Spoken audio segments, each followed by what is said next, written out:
This is 7 News. We have had a good day. Major progress. A very successful day on this fire. On an out-of-control wildfire. We're at about 15% containment. A fire, as 7 News uncovered yesterday, was caused by a prescribed burn. This is heartbreaking and we're sorry. An apology which means little to homeowners. Telling me I'm sorry doesn't make a difference right now. And for families who lost loved ones. Daddy. We'll make it. We're gonna be fine. Or barely escaped with their lives. That was one of the first things I thought was, it's too late. It's just too late. We're not gonna make it. Breaking news, 7 News tracking the latest on the North Fork fire. Crews making progress today, but we learned just 30 minutes ago they will lose some of their air support tomorrow. 2 tankers being pulled from the fire to fly to South Dakota. The fire's still about 4,000 acres, but tonight there is some containment. Crews getting fire lines around 15% of the fire. Here are the latest numbers. 2 people died, 1 person still missing tonight. 27 homes are damaged or destroyed. The governor suspending prescribed fires, and the Forest Service apologizing for its role in the fire. We have team coverage of the lower North Fork fire. We start with 7 News reporter Marshall Zellinger investigating what went wrong. Marshall, the Forest Service has now provided you with the burn map and the weather data that it used before that controlled burn. Mike, that's information we've been asking for, like where was the burn exactly, how much of a buffer was built around the prescribed area, and how was weather monitored? Questions we're getting answers to tonight. I just wanted to say on behalf of the Colorado State Forest Service, this is heartbreaking and we're sorry. Joe Duda, the state's deputy forester, apologizes for the lower North Fork fire caused when a Forest Service prescribed burn reignited and spread in Monday's windy weather. Telling me I'm sorry doesn't make a difference right now. I want to know how this started and what can we do in the future to make changes. Glenn Davis lives in Conifer. He's not evacuated, but his friends are. He wants answers from the state. I'm not an expert, but I can look and say, look, this was 4 or 5 weeks after snow. We have wind coming 4 or 5 days later. But up here, it's easily be 50 miles an hour. Why do we need to prescribe burn? Before the prescribed burn even happened, the Forest Service created a buffer 132 feet wide to make sure that the fire wouldn't leave the contained area.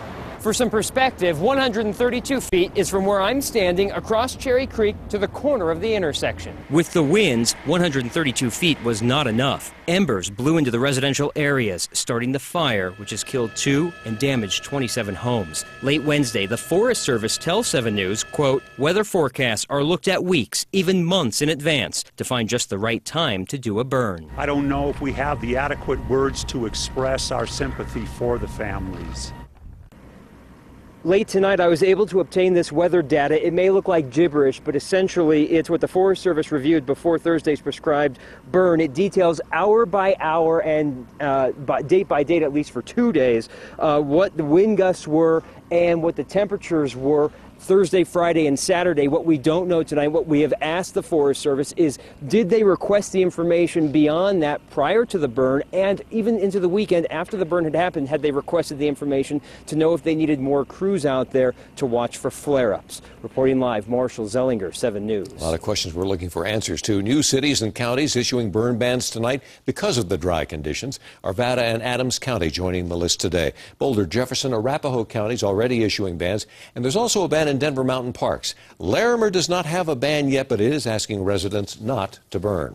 Our warm, dry weather about to include more wind, and Chief Meteorologist Mike Nelson tracking the changing conditions. Mike, those winds pick up again tomorrow. They do, as a matter of fact. A weak weather disturbance moving in. You can see some evidence of it late this afternoon, some of the clouds developing to the west, but a lot less smoke along the Front Range earlier today. Humidities are up a little bit, 40% right now at Highlands Ranch, and in the fire area between about 25 to 30% relative humidity, and our current temperatures have dropped into the middle 40s around Conifer. The winds at the present time relatively light. Now we're getting some indications of some gusts up along the Continental Divide, but generally rather light across much of the metro area. Here's what's going to happen overnight tonight. We do see some of those stronger winds coming down from the divide, gusty through the early morning hours from the west-northwest. They'll drop off a little bit by about 7 o'clock in the morning, and then tomorrow start to pick up a little bit more from a west to northwesterly direction later on in the afternoon as a weak weather disturbance moves through. Sadly, It won't have any moisture for the Front Range, so we're going to be finishing out March with the driest March on record. Right now, it's the second warmest March going back to 1870. Strong winds will be coming up again over the course of the weekend. I'll have an update a little bit later on the rain and snow potential for late in the weekend into early next week. Airdrops helping firefighters gain some containment. The governor providing 2 more Black Hawk helicopters tonight. The Colorado Army National Guard now using 4 helicopters to drop water on this fire. Forest Service choppers and planes also working nonstop. However, 2 heavy tanker planes have been pulled off the fire. They are now responding to a wildfire in South Dakota. 7 News allowed behind the fire lines today to see the damage left by the fire. And you can see the burned trees, even homes. 7 News reporter Mark Stewart is live. And Mark, when you get up close to the damage, it really is heartbreaking.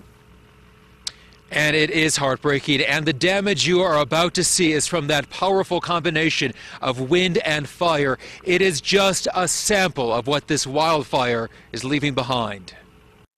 It's what's under the cover of the trees that's perhaps the most chilling.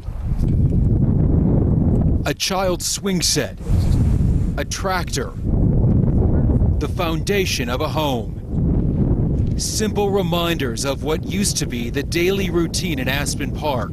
This is the part of the fire zone where a husband and wife died. The destruction to people's homes, their personal belongings, completely devastation. The terrain is scarred. What happened here is the aftermath of a hot fire mixing with 80-mile-per-hour winds. Even veteran responders are stunned. It was probably some of the most erratic or extreme fire behavior we have seen in this area. The 27 people who have lost or have damage to their homes have already been told the bad news. But this fire isn't finished. And for the 900 homeowners still under evacuation, this is hardly the time to relax. This weekend, it's a red flag again. So all they can do is hope for the best, knowing the men and women on the ground are trying to protect their homes and the earth. The hope is that people would be allowed back home by the end of the week, but at this point, no one wants to set a hard timetable because this fire is still only 15% contained. Live in Conifer tonight, Mark Stewart, 7 News. Yeah, they have a long way to go. Thank you, Mark. 7 News talking to one family who knows they lost their home in the fire. They saw the damage from Air Tracker 7. 7 News reporter Jacqueline Allen talks to them coming up in just 7 minutes. Another family is looking for their loved one, a woman still missing tonight, last seen on Monday. A special urban search and rescue team went into the burn area today to look for her. 34 people and 4 dogs searched 60 acres around her home. They did not find her. Then they went back to the home. We are beginning to dig through the rubble in an attempt to locate the missing woman's remains.